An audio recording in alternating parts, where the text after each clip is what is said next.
Good morning दोस्तों, मैं भूपेश देवांगन अपने यूट्यूब चैनल पे आप सभी का हार्दिक स्वागत करता हूं।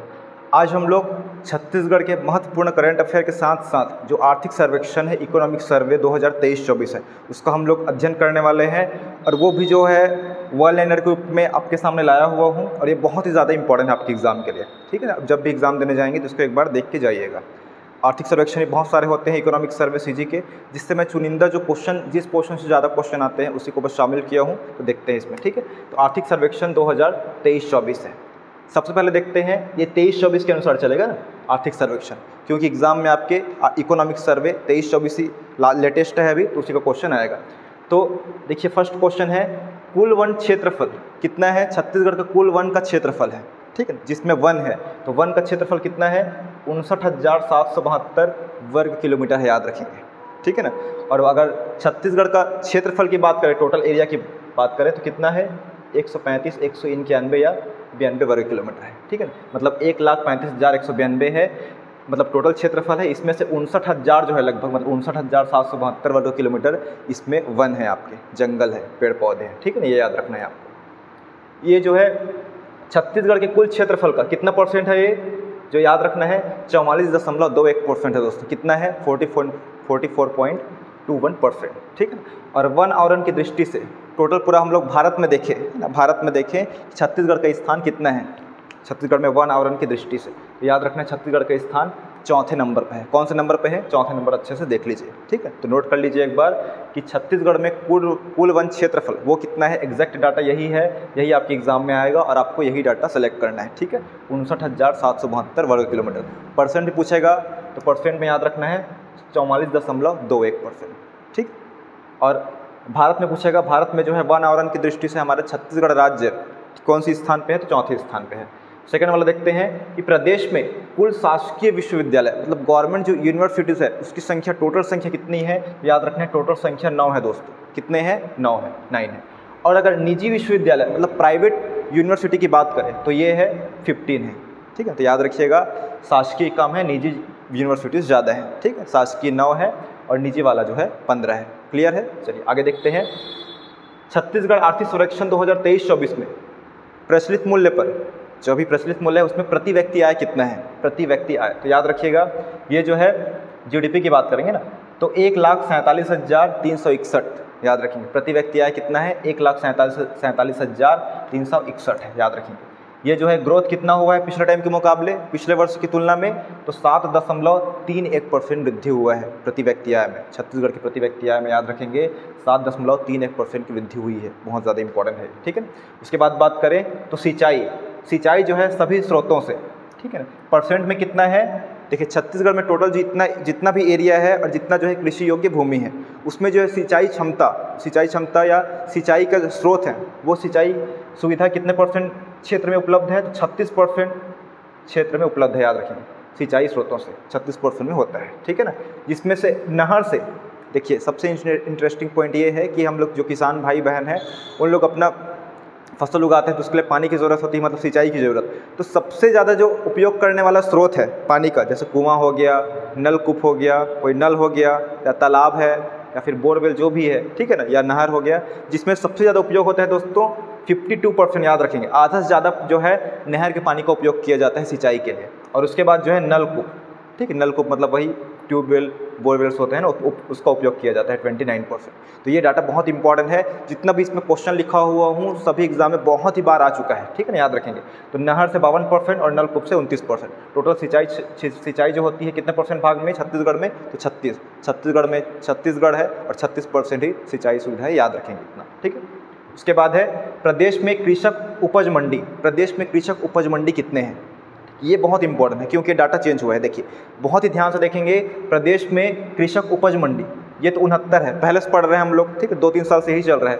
कृषक उपज मंडी 69 है, 69 है। और उप कृषक मंडी ये 2 बढ़ गया है, पहले कितना था ये? 3 बढ़ गया, पहले 118 था।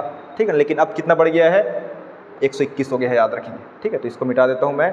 तो याद रखिएगा, कृषक उपज मंडी बोले तो 69 है, और उप कृषक मंडी बोले, अगर उप की बात करें, ठीक है ना, उप कृषक मंडी बोले तो ये 121 है। दोनों में कंफ्यूज नहीं होना है। अक्सर एक बार एग्जाम हुआ था, उसमें उल्टा दे दिया था एससीएफ के एग्जाम में, कि पूछा गया था छत्तीसगढ़ में उप कृषक मंडी एवं कृषक मंडी कितने हैं। ठीक है ना। तो ऑप्शन दिया था 69, 118, 118, 69 करके।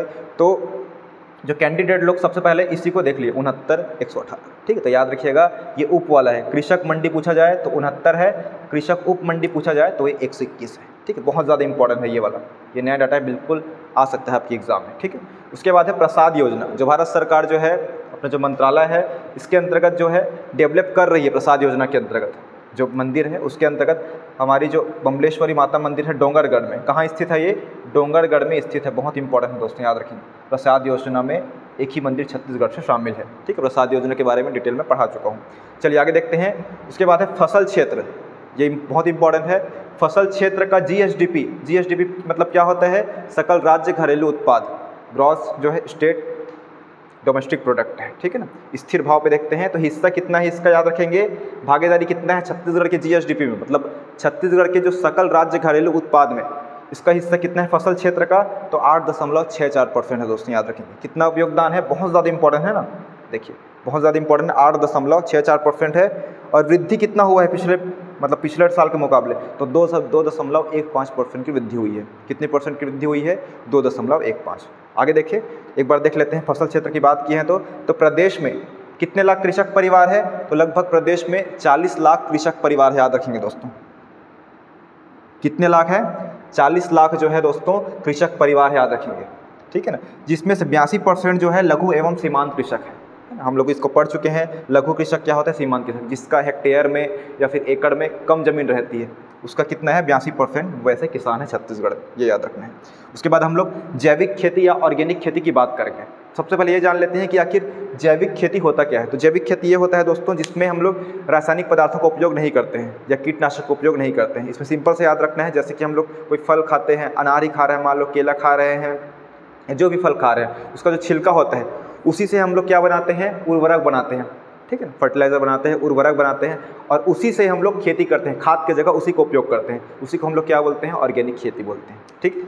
अलग जो रासायनिक जो होता है यूरिया ये सब यूज़ नहीं करते हैं। सिर्फ सिंपल से हमारा जो सड़े गड़े जो रहते हैं हमारे फल हैं, है ना, उसके छिलके वगैरह उसी से बनता है। तो जैविक जिले कौन कौन से हैं, याद रखेंगे। छत्तीसगढ़ में दोस्तों 5 जैविक जिले हैं, मोस्ट इंपॉर्टेंट है।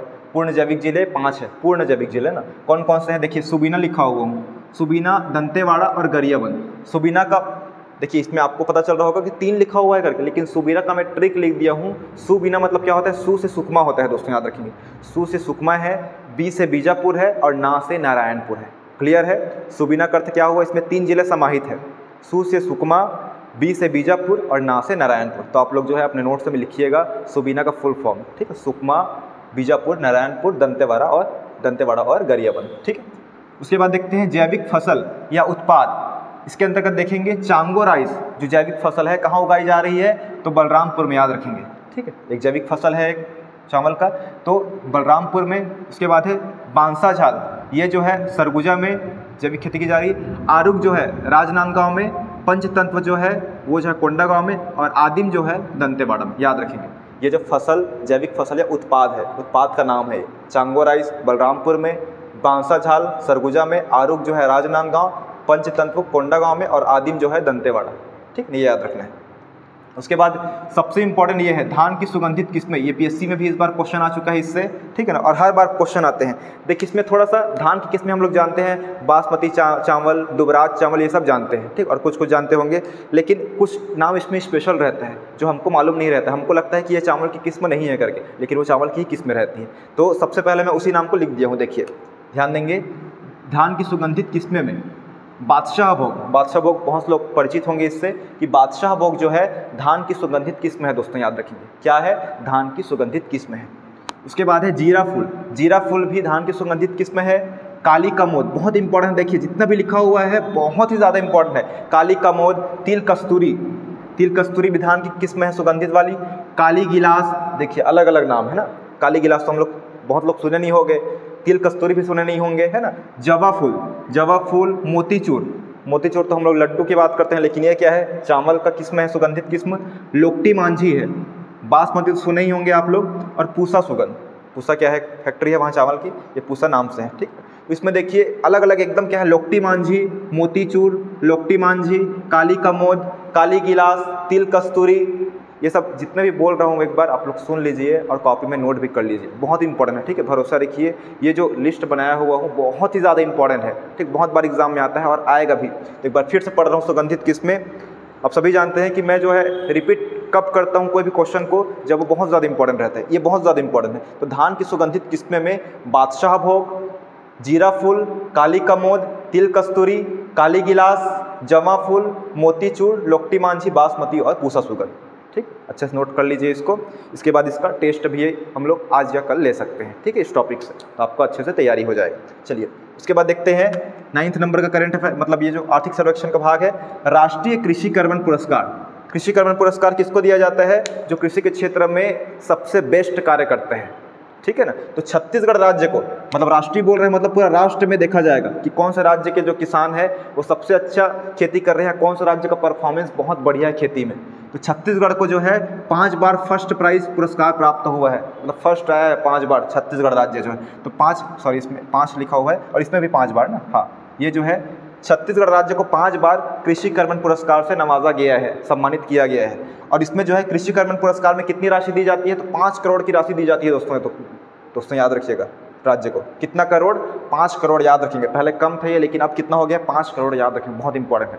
तो एक बार फिर से देख लीजिए, कृषि कर्मण पुरस्कार में जो राशि दी जाती है वो कितना है? तो 5 करोड़ की राशि दी जाती है। और छत्तीसगढ़ को अब तक 5 बार कृषि कर्मण पुरस्कार प्राप्त हो चुके हैं। कब कब हुआ है, किस फसल के लिए हुआ है उसको देख लीजिए। धान के लिए पहली बार हुआ था 2010-11 में प्राप्त हुआ था, 2010-11 में, ठीक है। उसके बाद जो है 1 साल गैप था, 11-12 गैप था। उसके बाद जो है 12-13 में हुआ है। उसके बाद जस्ट 13-14 में, लाइन से 12-13 खत्म हुआ, फिर 13-14 शुरू हो गया। लेकिन इसमें गैप है, यहाँ पे क्या आना था? 11-12 आना था, 1 साल नहीं देंगे, 1 साल गैप हो गया है। बहुत इंपॉर्टेंट है ना, याद रखेंगे। तो क्वेश्चन आ जाता है छत्तीसगढ़ में कृषि कर्मण पुरस्कार में कितनी राशि दी जाती है? तो 5 करोड़ बोलेंगे आप लोग, टिक लगाएंगे वही। और कितने बार अभी तक कृषि कर्मण पुरस्कार छत्तीसगढ़ सरकार को, मतलब छत्तीसगढ़ राज्य को मिल चुका है? कितने बार मिल चुका है? तो 5 बार मिल चुका है। धान के लिए कौन सी फसल के लिए सबसे ज़्यादा बार कृषि कर्मण पुरस्कार दिया गया है? तो वो याद रखेंगे, धान के लिए है। कौन सी फसल के लिए? धान के लिए। धान के लिए 3 बार प्राप्त हो गया है। कितने बार? 3 बार प्राप्त हो गया है, याद रखेंगे। कब कब? 2010-11, 2012-13 और 2013-14। उसके बाद जस्ट नेक्स्ट ईयर ही दलहन के लिए भी प्राप्त हुआ है 2014-15 में, क्लियर है। उसके बाद है खाद्यान्न के लिए जो है लेटेस्ट है ये 2016-17 में प्राप्त हुआ है। तो ये याद रखना बहुत ज़्यादा इंपॉर्टेंट है। ये जो बीच में एक गैप है 11-12 में नहीं दिया गया है, याद रखेंगे, लाइन से नहीं है वो। धान के लिए 2010-11, फिर 11-12 को बस छोड़ना है। उसके बाद 12-13, फिर 13-14। उसके बाद 13-14 हो गया, लास्ट 14 हो गया। फिर 14-15 में मतलब दलहन, मतलब दाल के लिए हुआ, दाल के लिए मिला है। और खाद्यान्न के लिए 16-17 में। आशा करता हूँ क्लियर हो गया होगा। बहुत ही ज़्यादा इंपॉर्टेंट है, ठीक है। जिन लोग नए हैं उन लोग को भले थोड़ा सा नयापन लग रहा होगा, लेकिन बहुत ज़्यादा इंपॉर्टेंट, इसको नोट ही कर लेंगे आप लोग, ठीक है ना। उसके बाद आप जैसे भी ये लोग पढ़ते हैं, कोई भी कोचिंग जाते हैं, तो आपको समझ धीरे धीरे आने लगेगा, हाँ इंपॉर्टेंट है करके, जब आपके सर लोग बताएंगे, ठीक है। उसके बाद है छत्तीसगढ़ में आदर्श मंडी। छत्तीसगढ़ में जो है आदर्श मंडी कितने हैं दोस्तों? याद रखेंगे, 5 है। कितना है वर्तमान में? 5 आदर्श मंडी है, बहुत इंपॉर्टेंट है। और ये संख्या है, कौन कौन से ऐसा मंडी है जो 5 है आदर्श मंडी है, ये इंपॉर्टेंट है। तो देख लेते हैं। एक धमतरी है, धमतरी कहीं 2 जगह है, मतलब एक धमतरी खुद हो गया, धमतरी जिला, और एक जो है कुरुद, ठीक है ना। तो धमतरी और कुरुद हो गया, 2 हो गए। और राजनांदगांव, जैसे हम लोग देखते हैं ये जो छत्तीसगढ़ का, ठीक है, जो मैप रहता है इसमें आप, ठीक, जो भी मैप छत्तीसगढ़ का ये, ठीक है, देख लीजिए। इसमें जो है यहाँ पे राजनांदगांव है, यहाँ पे कवर्धा है, यहाँ पे मुंगेली, और धमतरी यहाँ पे है, ठीक है ना। तो धमतरी एक स्थान और है, कुरुद है, धमतरी और कुरुद एक साथ याद रखेंगे। और राजनांदगांव के ऊपर क्या है? हालांकि खैरागढ़ अभी बन गया, लेकिन राजनांदगांव के ऊपर क्या है? मेनली कवर्धा है, उसके ऊपर क्या है? मुंगेली है। तो तीनों है शामिल, राजनांदगांव, कवर्धा और मुंगेली। आशा करता हूँ कि आप लोग को याद हो गया होगा। उसके बाद है लास्ट हमारा जो आज का है, इसमें कंटेंट जो है मिट्टी परीक्षण प्रयोगशाला। मिट्टी का परीक्षण करते हैं, वो जो है प्रदेश के 11 मंडियों में हो रहा है। कितने मंडियों में? 11 मंडियों में हो रहा है, याद रखेंगे। और 111 मिनी मिट्टी परीक्षण प्रयोगशाला है। जो 11 है, जो 11 मंडियों में मिट्टी परीक्षण प्रयोगशाला है, और मिनी मिट्टी प्रयोगशाला कितना है? वो 111 है, ठीक है ना। 11 का एक और जोड़ देंगे, ठीक है, मतलब एक लिख देंगे तो 111 हो जाएगा। आशा करता हूँ कि आप लोग को वीडियो अच्छा लगा होगा। एक बार फिर से देख लेंगे। वन क्षेत्रफल याद रखना है 59,772, 44.21%। वन आवरण में चौथा स्थान। कुल शासकीय विश्वविद्यालय मतलब गवर्नमेंट जो यूनिवर्सिटीज़ है छत्तीसगढ़ में, छत्तीसगढ़ की बात कर रहे हैं ना, 9 है। निजी विश्वविद्यालय छत्तीसगढ़ में 15 है। ये एग्जैक्ट डाटा है, इसी डाटा आपको सही करेगा वो आंसर जो भी आयोग है। प्रति व्यक्ति आय ये है 1,47,361। ग्रोथ रेट कितना है प्रति व्यक्ति आय का, तो 7.31। सिंचाई क्षमता मतलब सिंचाई जो स्रोत से परसेंट कितना है, सिंचाई परसेंट 36% है। सर्वाधिक नहरों से होता है 52%। उसके बाद नलकूप से होता है 29%। छत्तीसगढ़ में कृषक मंडी कितने हैं टोटल, तो 69 है। और उप कृषक मंडी ये कितने हैं, 121 है। ये याद रखना है, ठीक है, बहुत ज़्यादा इंपॉर्टेंट है, ये 3 एक्स्ट्रा बढ़ा है। प्रसाद योजना में बमलेश्वरी माता मंदिर शामिल है डोंगरगढ़ के। और फसल क्षेत्र का जीएसडीपी में योगदान अगर देखें तो हिस्सा कितना है, योगदान बोले या हिस्सा दे, तो कितना है 8.64 है, ठीक है। और वृद्धि कितना हुआ है पिछले साल के मुकाबले देखा जाए तो 2.15% है। प्रदेश में 40 लाख कृषक परिवार है, जिसमें से 82%, 40 लाख में से 82% जो कृषक है वो कमजोर कृषक है, याद रखना है, सिंपल से लघु एवं सीमांत कृषक है। उसके बाद पूर्ण जैविक जिले देखे हैं, पूर्ण जैविक जिले कितने हैं, 5 है, देख लीजिए, सुबीना, दंतेवाड़ा और गरियाबंद। सुबीना का ट्रिक मैंने बता दिया है, सु से सुकमा, बी से बीजापुर और ना से नारायणपुर। जैविक उत्पाद फसल में चांगो कहाँ का है, तो बस्तर मतलब सॉरी बलरामपुर का है। बांसा झाल सरगुजा का है। आरूग ये राजनांदगांव का है। पंचतंत्र कोंडा गांव, आदिम दंतेवाड़ा। धान की सुगंधित किस्म में सबसे ज़्यादा इंपॉर्टेंट है तिल कस्तूरी, काली कमोद, लोकटी मांझी, मोतीचूर, ठीक है, ये सब इंपॉर्टेंट है, काली गिलास ये सब। उसके बाद देखे थे राष्ट्रीय कृषि कर्मण पुरस्कार के लिए 5 करोड़ राशि दी जाती है। 5 बार अभी तक छत्तीसगढ़ को प्राप्त हो चुका है। धान के लिए 3 बार पुरस्कार प्राप्त हो चुका है, 3 बार कृषि कर्मण पुरस्कार मिला है 5 में से। और दलहन के लिए 1 बार, खाद्यान्न के लिए भी 1 बार, ठीक है, इसको याद रखिएगा, बहुत इंपॉर्टेंट। छत्तीसगढ़ में आदर्श मंडी 5 है, कौन कौन से है, धमतरी, कुरुद, राजनांदगांव, कवर्धा और मुंगेली। और 100 ये जो मिट्टी परीक्षण प्रयोगशाला है। आशा करता हूँ दोस्तों वीडियो आप लोग को अच्छा लगा होगा। अगर वीडियो अच्छा लगा होगा तो आप लोग कमेंट में ज़रूर बताएं, ताकि आगे भी मैं मोटिवेट हो पाऊँ कि आप लोग देख रहे हैं वीडियो, तो आगे भी इसी तरह वीडियो आपके सामने लेकर आऊँ। Thank you.